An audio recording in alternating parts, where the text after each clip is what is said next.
नमस्कार, आप देख रहे हैं देवभूमि। मैं हूं आपके साथ उन्नति भटनागर। बुलेटिन का आगाज महत्वपूर्ण अपडेट के साथ, जहां हल्द्वानी में रेलवे की भूमि पर अतिक्रमण मामले में नैनीताल हाईकोर्ट ने सख्त रुख अपनाया है।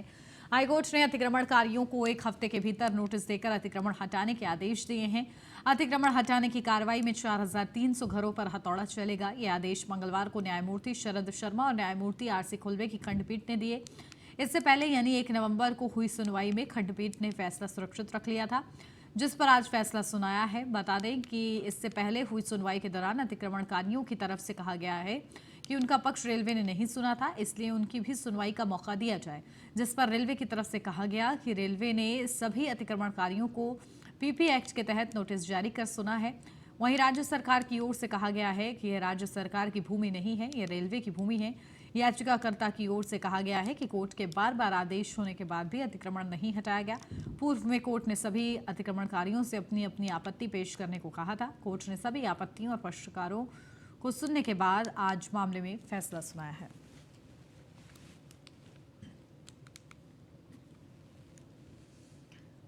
उत्तराखंड कैबिनेट की बैठक में 20 प्रस्तावों पर मोहर लगी, जहां हिमाचल की तर्ज पर नवीन जल विद्युत नीति को मंजूरी मिली। सचिवालय सुरक्षा प्रशासन की सेवा नियमावली में संशोधन को मंजूरी।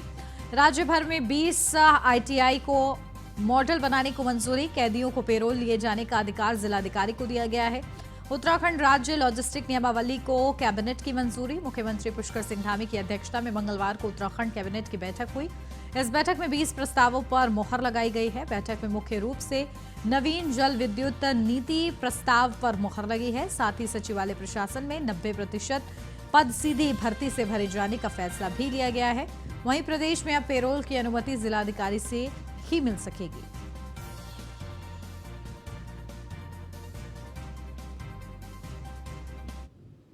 मद हमारा ये सचिवालय प्रशासन विभाग का था। ये उत्तराखंड सचिवालय सुरक्षा सेवा संशोधन नियमावली के संबंध में है। जो इन्होंने अपनी नियमावली है उसमें थोड़ा सा परिवर्तन किया है। इसमें शैक्षिक अर्हता अन्य प्रदेशों की बात ही हाई स्कूल के स्थान पर इंटरमीडिएट किया जाने की व्यवस्था की गई है। 60% सीधी भर्ती के स्थान पर 90% सीधी भर्ती की व्यवस्था की गई है और बाकी 10% वो समूह घ के कर्मचारियों से भरे जाने के संबंध में है। मत संख्या 2 ये गृह विभाग का मत था। उत्तराखंड बंदियों के दंडादेश का निलंबन संशोधन नियमावली 2022 के संबंध में ये है। उत्तराखंड सरकार ने कैबिनेट बैठक में अपनी नई जल विद्युत परियोजना स्थापित करने और पुरानी योजनाओं के पुनर्जीवन के लिए नई नीति को मंजूरी दे दी है। नई नीति में हिमाचल की जल विद्युत परियोजनाओं की नीति के कई बिंदुओं के पालन के साथ साथ पुरानी चालू परियोजनाओं को ट्रांसफर किए जाने का भी प्रावधान रखा गया है। न्यूज 1 इंडिया के विशेष संवाददाता सुदीप जैन ने सचिव ऊर्जा और मीनाक्षी सुंदरम से खास बातचीत की है। सचिव ऊर्जा के मुताबिक नई नीति में निवेशकों के लिए नए रास्ते खुलने के साथ ऊर्जा निगम के साथ परियोजना का करार भी होगा। सुनिए।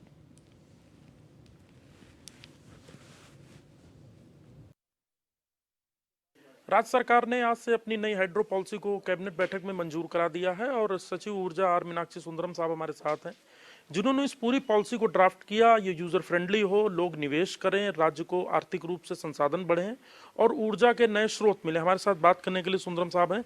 सर, इस पॉलिसी में क्या खास है जो आज आप लोगों ने कैबिनेट से मंजूर कराई है और ये किस प्रकार से चाहे निवेशक हो चाहे उपभोक्ता हो दोनों के लिए फायदेमंद होगी? सबसे पहले तो मैं इस पॉलिसी में जाने से पहले ऊर्जा के क्षेत्र में, स्पेशली हाइड्रो पावर के क्षेत्र में सरकार ने अपनी रीसेंट टाइम में जो डिसीजन लिया है उसको क्रोनोलॉजिकली मैं बताऊंगा, क्योंकि इन डिसीजंस का एक कुमुलेटिव इफेक्ट होता है। सबसे पहला जो डिसीजन हुआ था ये है कि हमारी जो सेंट्रल पब्लिक सेक्टर अंडरटेकिंग है, इनकी परियोजनाएं जब आवंटित होती है तो 12% फ्री पावर इनको देना होता है। तो अधिकांश सेंट्रल पब्लिक सेक्टर अंडरटेकिंग की ये डिमांड थी कि इसको स्टैगरिंग कर दिया जाए। इसको जो है शुरुआती 8 साल में, क्योंकि परियोजना को आपको कमीशनिंग करने में भी 7-8 साल का टाइम लग जाता है, फिर उसके बाद 8 साल तक उनकी लोन की रीपेमेंट की टाइम होती है। उस समय स्ट्रेट अवे हम लोग 12% फ्री बिजली लेने से उसकी वायबिलिटी पर फ़र्क पड़ता है। तो उसके चलते पहले 8 साल में उसको 4% रखा जाए, फिर उसके बाद उसको बढ़ा करके 8% किया जाए अगले 25 वर्ष तक, फिर उसके बियॉन्ड उसको 25% किया जाए। तो इस तरीके से हम लोगों ने स्टैगरिंग का एक निर्णय ले चुके हैं और इसके साथ साथ और अट्रैक्ट करने के लिए SGST रिफंड का प्रोविजन भी किया हुआ है। ये पिछले कैबिनेट में हो चुका है और इसका अभी केवल जीवो जारी होना है, उसमें जीएसटी रिफंड को लेकर के हम कर विभाग का ओपिनियन भी ले रहे हैं, उसके बाद हम लोग जीवो जारी करेंगे। देन दूसरा जो डिसीजन हमारा हुआ था वो ये है कि हमारी जितने भी रुकी हुई परियोजनाएं हैं इसको लेकर के हम लोग लगातार जल शक्ति मंत्रालय के साथ परस्यू कर रहे हैं, और वो ब्यूरोक्रेटिक लेवल पे भी परस्यू कर रहे हैं, पॉलिटिकल लेवल पे भी परस्यू कर रहे हैं। हमें उम्मीद है कि उसमें बहुत जल्दी हमको कुछ सकारात्मक परिणाम मिलेंगे जो अलकनंदा घाटी की परियोजनाओं में है। तीसरा हमारा एक महत्वपूर्ण डिसीजन हुआ था कि टीएचडीसी के साथ हम लोग संयुक्त उपक्रम बनाएंगे, तो इसका भी जीवो ऑलरेडी जारी हो चुका है, और शीघ्र ही माननीय ऊर्जा मंत्री भारत सरकार का भ्रमण होगा प्रदेश में, जिसमें एमओयू माननीय ऊर्जा मंत्री जी की और माननीय मुख्यमंत्री जी उत्तराखंड के उपस्थिति में एमओयू साइन किए जाएंगे टीएचडीसी और यूजेवीएनएल के बीच में। अब चौथा उसी कड़ी में आज की जो हाइड्रो पावर पॉलिसी जो हम लोगों ने क्लियर किया था, तो ये जो हाइड्रो पावर पॉलिसी है इसमें जो मुख्य बिंदु को मैं बताना चाहूँगा। पहला तो ये है कि नॉर्मली हिमाचल में पर मेगावाट 1 लाख रुपए का चार्ज लिया जाता है, हम लोग 25 लाख रुपए का चार्ज लेते हैं। उसकी वजह से परियोजनाएं अलॉटमेंट ही नहीं हो पाती है, तो उसको हमने हिमाचल की भांति 1 लाख रुपए पर मेगावाट का कर दिया है। देन सेकंड जो हमारा बिंदु था एक तो कैप्टिव स्टोन क्रशर का था, जिसमें वहाँ से जो मटेरियल निकलते हैं उसी को कंस्ट्रक्शन में उपयोग करने के लिए और वहीं पर स्टोन क्रशर करने के लिए भी पॉलिसी में प्रोविज़न किए गए हैं। तीसरा जो बिंदु है शेड्यूल्ड कमर्शियल ऑपरेशन की जो डेट होगी उसी से उसकी परियोजना की जो लाइसेंस की अवधि है वो निर्धारित होगा। पहले ये एमओयू साइनिंग की तिथि से कैलकुलेट की जाती थी, अब उसके बजाय शेड्यूल्ड कमर्शियल ऑपरेशन की तिथि से कैलकुलेट होगा। चौथा हमने एक एग्जिट रूट सबको दे दिया है कि यदि परियोजना के अलॉटमेंट के बाद किसी को कोई कठिनाई महसूस होती है तो वो अपने परियोजना को दूसरे फर्म के नाम पर ट्रांसफ़र कर सकेगा, अपने कंपनी का भी इक्विटी शेयर्स ट्रांसफ़र कर सकेगा। बस शर्त ये है कि जिसको भी ट्रांसफ़र कर रहे हैं उनकी क्षमता, तकनीकी क्षमता और वित्तीय क्षमता दोनों उस फर्म से बराबर या उससे ऊपर होना चाहिए। और ये प्रस्ताव सरकार को सबमिट करेंगे, सरकार इसको एग्जामिन करते हुए अलो करेंगे। और एक और प्रोविज़न हमने वन टाइम एमनेस्टी स्कीम लाया है। इसके तहत जितने भी रुकी हुई परियोजनाएं हैं, तो रुकी हुई परियोजनाओं में परियोजना की जो प्रारंभ करने की तिथि डेफिनेटली आकर्षित होंगे। एक और पॉइंट था इसमें 25 मेगावाट से नीचे की जो परियोजनाएं हैं इसमें अनिवार्य रूप से यूपीसीएल के द्वारा पावर परचेस एग्रीमेंट की जाएगी, क्योंकि ये एक कमोडिटी ऐसा नहीं है कि इसको बाजार में जाकर के बेच सकते हैं। इसकी चुनिंदा खरीदार होते हैं और उत्तराखंड के परिप्रेक्ष्य में ये खरीदार उत्तराखंड पावर कॉरपोरेशन लिमिटेड है। तो इनके लिए बाध्यता कर दी गई है कि 25 मेगावाट से नीचे की परियोजना है तो आप यूईआरसी के निर्धारित दरों पर अनिवार्य रूप से इसकी पावर परचेस एग्रीमेंट करेंगे। तो इससे निवेशकों में रुचि बढ़ेगी, क्योंकि निवेशक को अपने निवेश डूबने की खतरा को हमने ज़्यादातर बचा लिया है। तो ये थे सचिव ऊर्जा आर मीनाक्षी सुंदरम, जिन्होंने साफ कहा है कि जो नई हाइड्रो पॉलिसी है इससे निवेशकों का जो पैसा है उसके डूबने के खतरे को कम करने के साथ ही लोग आकर्षित हों उत्तराखंड के लिए और निवेश के साथ ही प्रोजेक्ट सस्टेन करें, इसकी भी पूरी तैयारी की गई है ताकि लोग आकर्षित होने के साथ ही प्रोजेक्ट पर फोकस्ड होकर काम करें। कैमरा सहयोगी संदीप के साथ सुदीप जैन, न्यूज़ 1 इंडिया, देहरादून। उत्तराखंड सरकार ने एक नई पहल करते हुए अब सरकारी और अर्ध सरकारी स्कूलों में बच्चों को मुफ्त किताबें देने का फैसला लिया है। मीडिया से मुखातिब होते हुए शिक्षा मंत्री धन सिंह रावत ने कहा है कि उनकी सरकार ने ये पहल की है कि कक्षा 1 से लेकर कक्षा 12वीं तक सभी सरकारी और अर्ध सरकारी स्कूलों में पढ़ने वाले छात्रों को सरकार द्वारा मुफ्त किताबें वितरित की जाएंगी। शिक्षा मंत्री ने कहा कि यह व्यवस्था समाज के सभी लोगों के लिए लागू होगी। सरकार की इस पहल से 10 लाख से ज्यादा छात्रों को फायदा मिलेगा।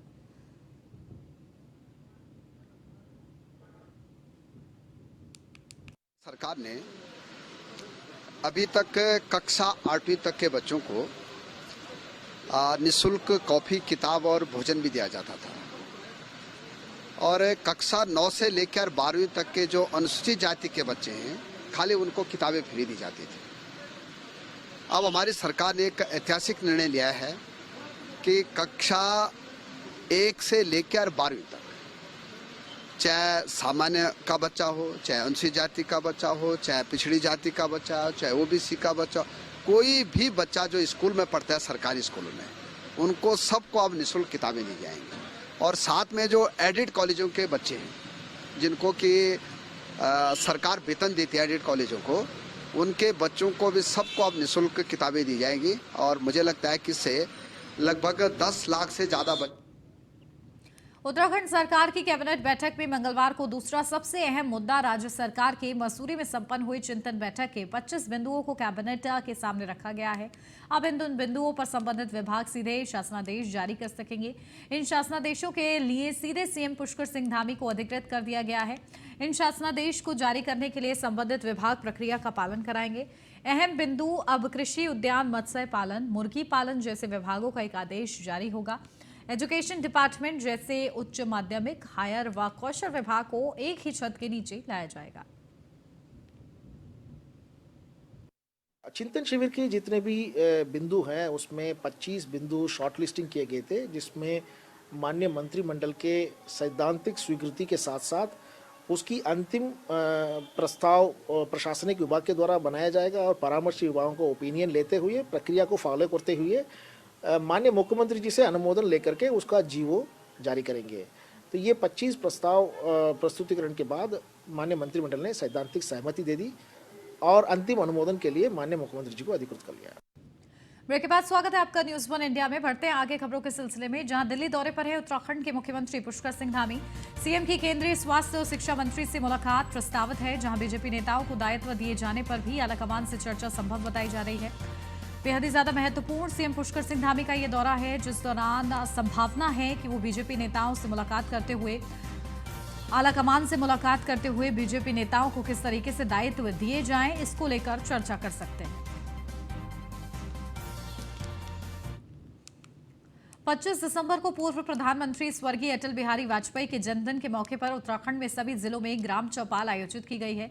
प्रदेश की 7,500 ग्राम पंचायतों में ग्राम चौपाल का आयोजन किया गया है। मुख्यमंत्री पुष्कर सिंह धामी ने कहा है कि ग्राम चौपाल में सभी अधिकारी जनता के बीच में होंगे और जनता की समस्याओं को सुनेंगे।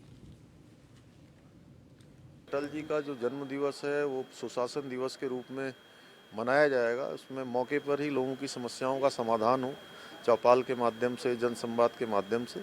तो एक रोस्टर बनाया जाएगा। सभी लोग, चाहे हमारे जनप्रतिनिधि हैं या हमारे अधिकारीगण हैं, सभी लोग जो हमारे ग्राम सभा हैं, समाज के अंतिम छोर हैं, सीमांत क्षेत्र हैं, उन सभी पर जाकर लोगों की समस्याओं।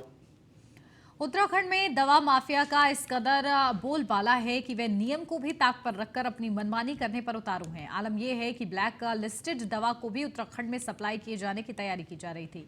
मामला प्रकाश में आया तो अधिकारियों ने भी अब कंपनी पर कार्रवाई की तैयारी शुरू कर दी है। बता दें कि एग्रॉन कंपनी की दवा राजस्थान में ब्लैकलिस्ट है। राज्य की पॉलिसी के अनुसार यदि कोई भी दवा किसी भी राज्य में ब्लैकलिस्ट होती है तो वो प्रतिभाग नहीं कर सकेगी, लेकिन कंपनी ने विभाग की आंखों में धूल झोंकने का पूरा प्रबंध किया, जिसके बाद 22 दवाई लगभग एग्रॉन कंपनी L1I है। आपको बता दें कि संबंधित दवा कंपनी के प्रतिनिधि के रूप में चर्चित साड़ी घोटाले शामिल प्रतिनिधि के द्वारा ही ये दवा सप्लाई की जा रही थी। अब अधिकारी इसे गंभीरता से ले रहे हैं।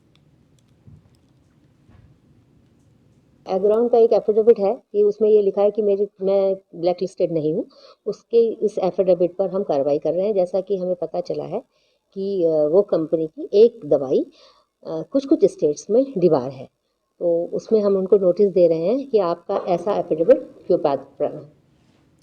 लालकुआ के मोटा हल्दू चौराहे पर एक प्रदेश एक रॉयल्टी सहित विभिन्न मांगों को लेकर गोला खनन संघर्ष समिति के बैनर तले चल रहा धरना प्रदर्शन मंगलवार 10वें दिन भी जारी रहा। आंदोलनकारियों ने प्रदर्शन और तेज करते कल बुधवार को हल्द्वानी लालकुआ पूर्ण रूप से बंद करने का ऐलान किया है। आंदोलनकारियों का कहना है कि सरकार की गलत नीतियों के चलते उनका व्यवसाय पूरी तरह अब चौपट हो गया है और हजारों खनन कारोबारियों के आगे रोजी रोटी का संकट है। के सभी व्यक्ति, चाहे वो विधायक हो, चाहे सांसद हो, चाहे मुख्यमंत्री हो, चाहे मंत्री हो, हमने सभी को ज्ञापन दे दिए हैं। जिलाधिकारी से भी हमारी बहुत लंबी चौड़ी वार्ता हुई, लेकिन रिजल्ट सबका जीरो ही निकला और आज तक किसी भी मांग पर कोई भी हमारी कार्रवाई नहीं हुई। तो है कि राज्य सरकार से कि हमारी मांगें मान ली जाएं, लेकिन हमारी मांगें मानने के बाद भी सरकार से तो हम लड़ लेंगे, मांगें मान ली जाएगी, लेकिन उससे ज़्यादा बड़ी तो सरकार ये है, ये स्टोन क्रेशर वाले। ये क्या कहते हैं, ये तो कहते हैं कि हमें पड़ता नहीं आ रहा है। शांतिपूर्वक आंदोलन कर रहे थे। हम अपने गेटों में बैठे थे और आज जब हम विधायक क्षेत्रीय विधायक के पास गए, जब उनका हमारा संतोषजनक जवाब नहीं मिला तो तब हम मजबूरी होकर आज हम 10 दिन से धरने में बैठ रहे हैं। हमारे क्षेत्रीय विधायक कोई मदद नहीं कर रहे हैं, न यहाँ के सांसद। न्यूज़ 1 इंडिया पर आज की सुपर एक्सक्लूसिव खबर अब आपको बताते हैं, जहां बद्रीनाथ धाम में आज से पुलिस के बजाय आईटीबीपी की तैनाती होगी। राज्य से गृह मंत्रालय को प्रस्ताव भेजा गया था, जहां विशेष सचिव गृह रिदम अग्रवाल ने इसकी पुष्टि की है।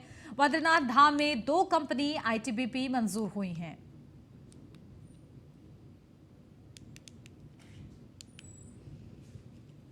प्रस्ताव गया था कि बद्रीनाथ श्राइन में जो है आईटीबीपी की सुरक्षा सुविधा उपलब्ध कराई जाए। उसी को देखते हुए जब एमएचए से इसकी अनुमति दी गई है तो अब आईटीबीपी की वहाँ पर नियुक्ति की जाएगी। कितनी कंपनियां मैम मंजूर हुई हैं और क्या रहेगा? आईटीबीपी के 2 प्लाटून्स को इसमें अनुमति दी गई है। विधानसभा से बर्खास्त हुए कर्मचारियों ने अनिश्चितकालीन धरना शुरू कर दिया है। कर्मचारियों का आरोप है कि विधानसभा अध्यक्ष रितु खंडूरी ने जो कार्रवाई उनके खिलाफ की है वह पूरी तरीके से गलत है। कर्मचारियों का साफ कहना है कि उत्तराखंड विधानसभा में साल 2000 से लेकर अब तक जो भी भर्तियां हुई हैं वह सब एक ही नियम के आधार पर हुई, तो फिर विधानसभा अध्यक्ष रितु खंडूरी ने 2016 के बाद भर्ती हुए कर्मचारियों पर ही क्यों कार्रवाई की है, उन्हें क्यों बर्खास्त किया गया है। गुस्साए कर्मचारियों ने मंगलवार को विधानसभा अध्यक्ष रितु खंडूरी के खिलाफ जमकर नारेबाजी की और विधानसभा में साल 2000 में अब तक सभी भर्तियों की जांच की मांग की है। देखिए, हमारी अपनी लड़ाई, मेरी अपनी क्वालिफिकेशन, मैं अगर उस क्वालिफिकेशन के हिसाब से उस पोस्ट पे अगर धारित नहीं करता हूँ, विधानसभा के काउंटर एफिडेविट में आप कहें तो मेरे पास सब चीज़ें पड़ी हुई हैं। जो काउंटर एफिडेविट 2017 में विधानसभा द्वारा दिया गया, उसमें संपूर्ण उसे कहा गया कि ये योग्य है, एलिजिबल है और ये कोर्ट में दिया हलफनामा है इनका। मुझे आज यहाँ सर्विस करते हुए 7 या 8 साल हो गए। मैं उपनुल के थ्रू यहाँ आई थी और आज हमारी तदर्थ नियुक्ति है और मैडम एक झटके में हमें निकाल देती हैं। उन्होंने जरा ये भी नहीं सोचा आज हमारी क्या परेशानी है। इतने छोटे छोटे बच्चे यहाँ पे बैठे हुए हैं। मेरे को मैडम से न्याय की उम्मीद है, अभी भी मैडम न्याय करेंगी और ये हम इनके न्याय से हम सहमत नहीं है। ये न्याय, हम कह रहे हैं न्याय कर रहे हो तो पूरा न्याय करो। सेवानिवृत्ति के बाद जब आज उत्तराखंड की ये हालत है तो मैं अपना मतलब समाज को कुछ अच्छा देने की उसमें उत्तराखंड क्रांति दल में शामिल। उधम सिंह नगर पुलिस ने बाइक चोर गिरोह का पर्दाफाश किया है। पुलिस ने दिनेशपुर थाना क्षेत्र से 3 बाइक चोरों को गिरफ्तार किया है। आरोपियों के पास से चोरी की 18 बाइकें बरामद हुई हैं। पुलिस की गिरफ्त में आए आरोपियों में एक बदमाश 15,000 रुपए का इनामी भी है। तीनों आरोपियों को कोर्ट में पेश कर जेल भेज दिया गया है। उधम सिंह नगर एसएसपी मंजूनाथ टीसी के मुताबिक 18 दिसंबर को लवप्रीत नाम के व्यक्ति ने बाइक चोरी का मुकदमा दर्ज कराया था। बाइक की बरामदगी और चोरों की गिरफ्तारी के लिए थाना स्तर पर टीम का गठन किया गया था। पुलिस टीम विजयनगर के पास चेकिंग कर रही थी, तभी बाइक पर सवार 3 युवक आते हुए दिखाई दिए। पुलिस के मुताबिक बाइक सवार 3 लोग उन्हें देखकर घबरा गए। पुलिस ने शक होने पर बाइक के कागजात मांगे तो कुछ भी नहीं दिखा पाए और उल्टा सीधा जवाब देने लगे। पुलिस ने जब सख्ती से पूछताछ की तो उन्होंने बाइक चोरी का होना कबूल किया है। पूछताछ में आरोपियों ने बताया है कि मोहनपुर नंबर 1 नदी के पास झाड़ियां उन्होंने 17 चोरी की बाइकों को छिपा कर रखा है, जिसके बाद आरोपियों की निशानदेही पर चोरी की 17 बाइकें बरामद की गई हैं। फिर बाइक तस्करी, बाइक चोरी और तस्करी का गैंग जो है पर्दाफाश हुआ है। ये सारे तीनों क्रिमिनल्स जो है, 3 शातिर बाइक चोरों का गिरोह जो है, अपराधियों को गिरफ्तार करके जेल भेजा जा रहा है। ये सारे तीनों जो है अभियुक्त जो है जनपद उधम सिंह नगर के ही रहने वाले हैं और इनकी कब्जे में कुल मिला के 18 मोटरसाइकिल, चोरी के विभिन्न 18 मोटरसाइकिल जो है बरामद हुई है, जिनमें से 8 तो तस्दीक भी हो गया है किन किन अपराध संख्याओं में वांटेड है करके। हमारे जनपद का भी है, कुछ अन्य जनपद का भी कुछ मुकदमों में वांटेड चल रहे हैं। मतलब ये और इसी के साथ इस बुलेटिन में फिलहाल बस इतना ही। खबरों का सिलसिला आगे भी जारी है। आप बने रहिए न्यूज़ 1 इंडिया के साथ।